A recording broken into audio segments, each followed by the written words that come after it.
we'll be talking about the great Walt Disney. First, we will talk about who Walt Disney is. Second, we will talk about why we chose this speech. Third, the significance of this speech. Fourth, the communication skills. And lastly, about why he inspires us as a speaker. Now I will talk about Walt Disney's history. According to Walt Disney's biography, Walt Disney was born December 5th, 1901 in Chicago, Illinois.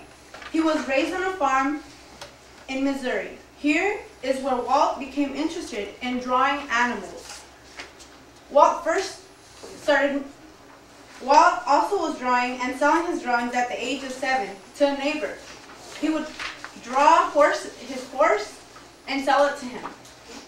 Further, at the age of 16, Walt tried to enlist for the military service, but failed to do so because he was so young. Since he was not able to join the armed forces, Walt joined the Red Cross, where he was sent overseas and drove an ambulance, which he covered with drawings of cartoons. You can see one right there. It's like a little face. When the war was over, Walt returned to Kansas City, where he began his career as an advertising cartoonist.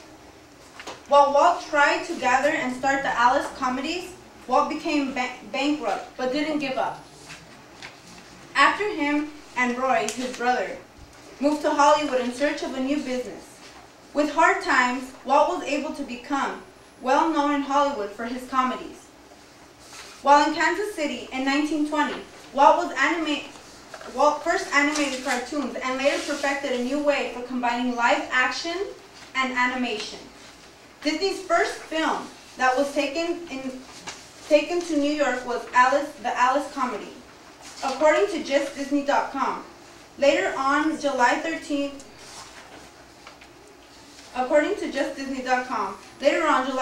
1925, Walt married one of his first employees and named Lillian Bounds. Walt also seemed to be an average man who was not cocky or didn't like socializing. Instead, he would spend time with his wife and his 2 daughters, Diane and Sharon. 2 years after the newlyweds is when Steamboat Willie, who now is Mickey Mouse, was Walt's first sound cartoon, which premiered at the Colony Theater in New York on November 18, 1928. Furthermore, Walt was the first to make the only color cartoons. Later, in 1937, Snow White and the 7 Dwarfs came, to which Disney's first full-length animated musical feature. This film was further produced in times of the Depression. 5 years after making Snow White, Walt Disney Studios made Pinocchio, Fantasia, Dumbo, and Bambi. Disney had dreams, just like you and I did. He is an example of achievement and success. Before Walt died in 1966 of lung cancer, he was able to open Disneyland and had left in progress his plan of Disney World, the happiest place on the world. Why did we choose him for our speech? First of all, we didn't know exactly who to choose. He's a very historical icon, and he enters the homes of many Americans. Everyone loves Disneyland and the vision he had and what he created out of it. The significance of his speech. It was opening day of Disneyland. Back in those days, there was a lot of issue about the war. The opening day, everyone was excited. He didn't need a 5-minute speech. It was sweet and short and to the point. Okay, we've picked out 3 of his communication skills, and one that we really noticed was his attitude, because Walt Disney, it was Disneyland, it was his life dream. This is what he wanted, the cartoons, and he wanted to create a world in itself, and that's what we learned about Disneyland, is he wanted to create a world in itself that no one could look in, and when you were in, you couldn't look out to the real world. So it's kind of like a zone that you just step in, and really it is. When you go to Disneyland, everyone's a kid. Parents, kids, and that's really what he wanted to embody. He wanted to make a place that wasn't just for kids or just for parents. He wanted it to be a place for family, where everyone could go, whether you're old, you're young, you're an adolescent, you're a parent. It doesn't matter. When you go there, you feel like you're a kid. And in his opening day speech, we couldn't get the clip on here, but he's very, very calm. He's not cocky or, yeah, we're opening day, la la la. Like he's really, you know, he's very, ¿cómo se dice humilde? Humble about it. Another thing was his general speech purpose. It was really to welcome people to Disneyland. I mean, this was his first big attraction. He wanted to set the tone and, not, get off on the wrong foot. He really wanted to let people know that this is their, this is kind of like their land as well. And it was a happy place. And also, the message that he said, he says, it's for all ages. You're all welcome. I have it at the beginning.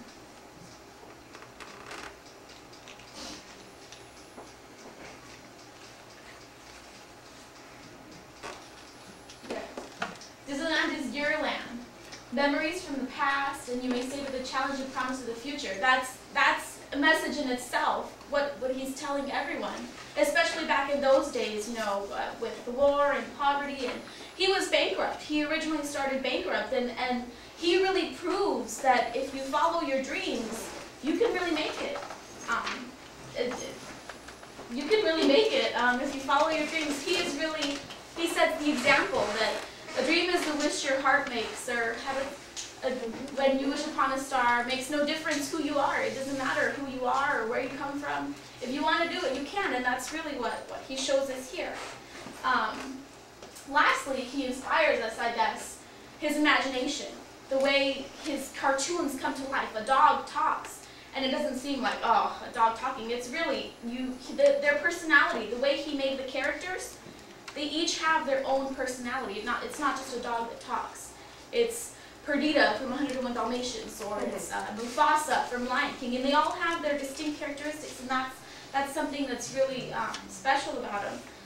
Also, he's reached the lives of a lot of Americans. I mean, I'm not going to say everyone, but almost everyone loves Disneyland.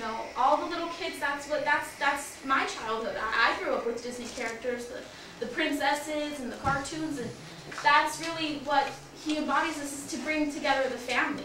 And that's what inspires me the most, because nowadays kids are growing up and everyone's going their own way, and that's kind of like a way to everyone get together and spend some time together. It's really, if you think about it, it's kind of like the definition of childhood. When you think of a kid, you think of cartoons. What cartoons did you watch? Disney cartoons. I personally look up to him and his struggles, because he started from almost nothing on a little farm. He just liked to draw. That was his hobby. And look where it took him. He's a big cartoonist now.